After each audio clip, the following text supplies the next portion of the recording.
दरार खामोश रहा। इसका ज़मीर उसे मलामत कर रहा था, मगर वो महक को भी खोना नहीं चाहता था। इधर शहराम के घर में एक नया तूफान खड़ा हो गया। फेरूज अब खुलेआम शानजे के पीछे पड़ चुका था। उसे मालूम था कि फरियाल उसे रोकने की कोशिश कर रही है। शानजे भी फेरूज की बातों में आ चुकी थी। फेरूज ने शानजे से कहा, तुम्हारी भाभी फरियाल मुझसे मोहब्बत करती थी, इसीलिए वो नहीं चाहती कि हमारी शादी हो। शानजे ने भी फरियाल के साथ बदतमीजी शुरू कर दी। एक दिन जब फरियाल उसे समझाने की कोशिश कर रही थी तो शानजे सबके सामने चीख पड़ी, भाभी, आपको मेरी फिक्र करने की जरूरत नहीं। आप फेरूज के मामले में मत पड़ें। आप जानती हैं कि मैं फेरूज को पसंद करती हूं, इसीलिए आप जलती हैं। आप नहीं चाहती कि मेरी उससे शादी हो। ये सुनकर शहराम और निशात बेगम हैरान रह गए। फरियाल रोती हुई शहराम की तरफ देखने लगी, मगर शहराम फिर भी उस पर शक कर रहा था। शहराम ने कहा, अगर तुम सच्ची हो तो फिर फेरूज का नाम सुनते ही परेशान क्यों हो जाती हो?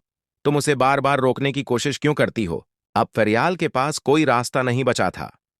उसने फैसला किया कि वो फेरूज की पुरानी रिकॉर्डिंग या कोई सबूत शहराम को दिखाएगी ताकि पूरी हकीकत सामने आ सके, मगर वो बार बार नाकाम हो रही थी। कहानी अब ऐसे मोड़ पर पहुंच चुकी है जहां एक तरफ जीनिया सड़कों पर दरबदर हो रही है और दूसरी तरफ फरियाल अपनी सच्चाई के लिए लड़ रही है। क्या फेरूज शानजे से शादी कर पाएगा? क्या शहराम को एहसास होगा कि उसने एक बार फिर एक सच्ची लड़की का दिल तोड़ा है? क्या जरार पाकिस्तान वापस आएगा? और क्या फरियाल आखिरकार शहराम को सच बता पाएगी? मेरी राय में आने वाली किस्तों में दानिश मुकम्मल तौर पर जीनिया से तंग आ जाएगा। उसे एहसास होगा कि जीनिया एक काबिल भरोसा लड़की नहीं। फिर वो सीरत बेगम की सारी जायदाद और प्लाजा अपने नाम कर लेगा। जब सीरत बेगम को ये हकीकत मालूम होगी तो वो टूट जाएंगी।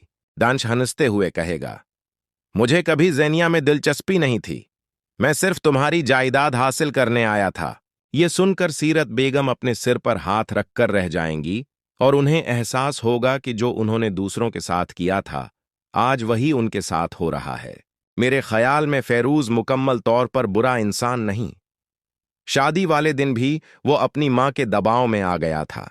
बाद में उसने दोबारा फरियाल से राबिता किया और कहा कि वो उससे शादी करना चाहता है, मगर फरियाल ने उसे नाकाबिल एतमाद करार देकर इनकार कर दिया।